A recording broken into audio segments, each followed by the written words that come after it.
روی تیر یک کورنر. یک بار دیگه کوشکی برمیگردونه، ارسال بلندتر به روی دروازه. این ضربه سر از پیروز قربانی. باز هم پیروز قربانی گل میزنه. چهارمین گل فصل مدافع پیشرفته تیم استقلال. استقلال نمیذاره که داماش حتی با نتیجه تساوی به رختکن بره.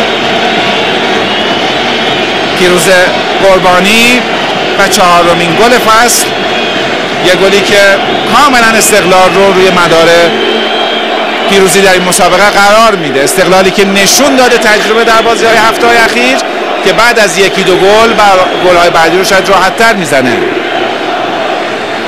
به زیبایی هرچه تمامتر این توپ در اون دروازه قرار میگیره با ارسال زیبای فابیو جانواریو.